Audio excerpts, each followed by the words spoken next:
بسم اللہ الرحمن الرحیم۔ السلام علیکم۔ ایک یہودی کے پاس ایک مسلمان مہمان ٹھہرا۔ اس نے انگور پیش کیے تو مسلمان نے بڑے شوق سے لیے۔ پھر تھوڑی دیر کے بعد وہ یہودی شراب لے کر آیا تو مسلمان نے کہا، استغفر اللہ، میں مسلمان ہوں، میں شراب نہیں پیتا۔ تو یہودی نے ہنس کر کہا، یہ انگور جو آپ نے کھائے ہیں شراب اسی سے بنی ہے۔ تو مسلمان نے کہا کہ آپ کی بیوی کدھر ہے؟ یہودی حیران ہوا اور اپنی بیوی کو بلا کر لے آیا۔ تو مسلمان نے کہا، آپ کی کوئی اولاد بھی ہے؟ یہودی بولا، ہاں، میری ایک بیٹی بھی ہے۔ اس کو بھی بلا لیا تو دونوں آ کھڑی ہوئیں۔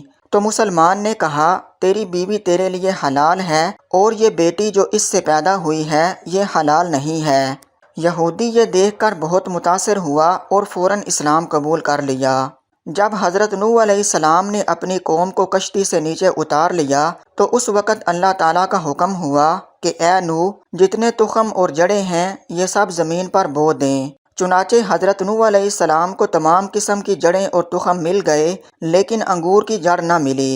تب اللہ تعالیٰ کی بارگاہ میں عرض کی تو آواز آئی کہ اے نوح، اسے ابلیس لعین نے چرا لیا ہے۔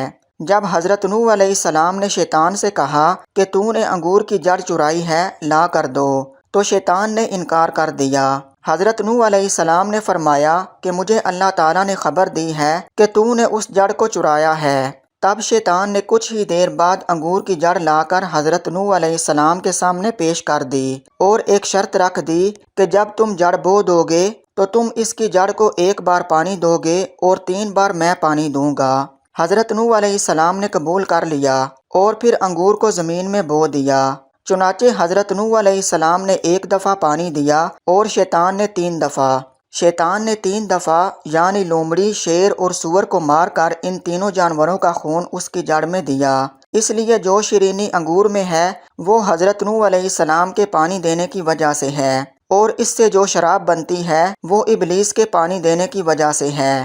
اس واسطے شرابیوں کا مزاج پہلے لومڑی کے مزاج جیسا ہوتا ہے، پھر شیر اور آخر میں سور جیسا ہوتا ہے، کیونکہ نشے کی حالت میں شرابی کسی کو دیکھتا، سمجھتا اور سنتا سناتا نہیں ہے۔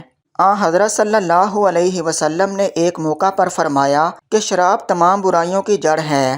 نبی آخر الزمان صلی اللہ علیہ وسلم نے ایک اور جگہ ارشاد فرمایا، شراب پینے والا ایسا ہے جیسا کہ بتوں کو پوجنے والا۔ احادیث کی مستند اور مشہور کتابوں ابن ماجہ، ترمذی اور ابو داود میں شامل ایک اور حدیث میں حضرت محمد صلی اللہ علیہ وسلم نے فرمایا کہ اللہ تعالیٰ نے لعنت فرمائی ہے شراب کے نچوڑنے والے، اسے پینے والے، اسے بیچنے والے اور اسے خریدنے والے پر، اور اس کی حد 80 کوڑے ہیں۔ اللہ تعالیٰ تمام مسلمانوں کو شراب نوشی کی لعنت میں مبتلا ہونے سے بچائے، اور جو مسلمان کسی بھی وجہ سے شراب پینے کے عادی ہیں اللہ پاک ان سب کو ہدایت عطا فرماتے ہوئے ان کے دلوں میں اس حرام مشروب سے نفرت پیدا فرما دے۔ آمین۔